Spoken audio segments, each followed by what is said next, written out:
Maplewood, a quiet, close-knit town, was the last place anyone expected a brutal murder. But on the evening of October 14th, 2023, the disappearance of 34-year-old Emily Carter sent shockwaves through the community. A hardworking single mother of two, Emily was loved by all, until her life was tragically cut short. What seemed at first like a random act of violence soon unraveled into a chilling case of deception, betrayal, and murder. Emily Carter was a dedicated nurse, a devoted mother to 10-year-old Noah and 7-year-old Lily, and a beloved member of Maplewood. Having divorced her husband, Mark Carter, 3 years prior, she worked tirelessly to provide for her children. Despite financial struggles, she remained positive, known for her kindness and determination. Emily's colleagues recalled her talking about her dreams of returning to school to advance her nursing career. She had aspirations of moving into a bigger home for her children, but the weight of single parenthood and long hours often left her exhausted. Yet she never complained. She had a quiet resilience that made her a pillar of strength for her kids and friends. On the night of her murder, Emily had just finished a late shift at the local clinic. She never made it home. The next morning, Emily's car was found abandoned near a wooded trail outside of town. Her body was discovered nearby, showing signs of a struggle, with a single stab wound to the abdomen. Her belongings were missing, leading investigators to initially suspect a robbery gone wrong. Detectives scoured the area for clues, but something didn't add up. Emily wasn't the type to take risks, and no one could think of a reason she'd be in that part of town so late at night. The nature of her injuries also raised suspicions. There were no defensive wounds on her hands, suggesting she knew her attacker. As investigators dug deeper, they uncovered dark secrets that changed the course of the case.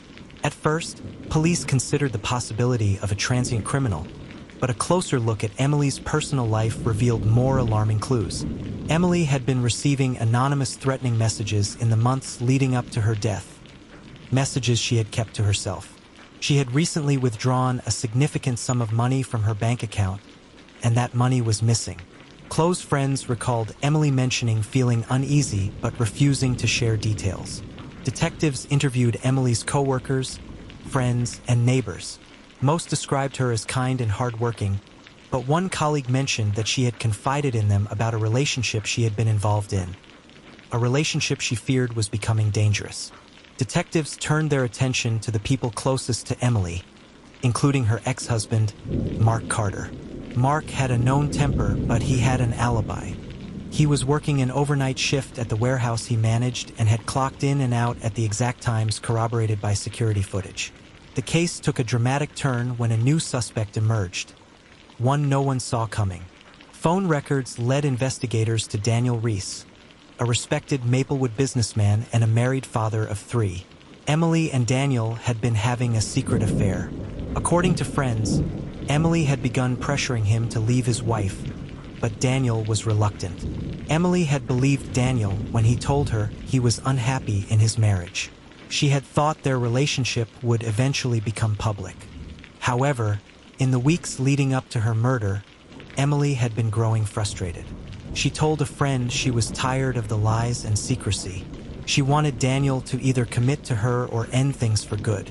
On the night of the murder, Daniel claimed to have been home, but surveillance footage from a gas station near the crime scene showed his car passing through at the exact time of Emily's disappearance.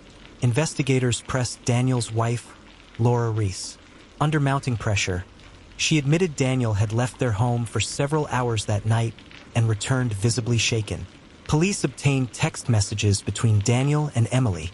The night she was murdered, he had texted her, asking to meet in private, promising they would finally talk about their future. Faced with undeniable evidence, Daniel finally confessed. He had asked Emily to meet him at the secluded trail under the pretense of discussing their future. When she threatened to expose their affair, he panicked. Overcome by rage and fear, he stabbed her, staged the scene as a robbery, and fled. Daniel claimed it hadn't been premeditated, that he had only wanted to talk, but the evidence painted a different story. His internet search history revealed chilling searches in the days before the murder. Topics such as how to stage a robbery, how to destroy evidence, And what happens if you stab someone in the abdomen? The prosecution argued that Daniel had lured Emily to the location with the intent to kill her, ensuring she would never be able to reveal the truth about their affair. Daniel Reese was arrested and charged with first-degree murder. His trial became one of the most widely followed cases in Maplewood's history. The town was divided, some in disbelief that a well-respected businessman could commit such a crime, while others saw it as a tragic case of betrayal turned deadly. During the trial, Emily's closest friends and family testified about the emotional toll her death had taken. Her children, Noah and Lily, were placed in the care of their grandmother. The prosecution presented overwhelming evidence, including Daniel's internet searches, his inconsistencies in questioning, and the gas station surveillance footage. After 3 weeks of testimony, the jury found Daniel Reese guilty of first-degree murder. He was sentenced to life in prison without the possibility of parole. For the town of Maplewood, the tragedy left a lasting scar. What was once a town built on trust and familiarity now felt tainted by betrayal and loss. The residents struggled to come to terms with the realization that one of their own was capable of such a horrific act. For Emily's children, the loss of their mother was an unimaginable wound. They would grow up knowing their mother was taken from them not by a stranger, but by someone she once trusted. Emily Carter's story serves as a stark reminder that even in the most trusted communities, darkness can lurk beneath the surface, and that sometimes the truth is far more terrifying than fiction. Her murder was not a random act of violence, but a calculated crime born from desperation and betrayal. The people of Maplewood would never forget Emily Carter, nor would they forget the tragedy that exposed the darkness hidden in their seemingly peaceful town.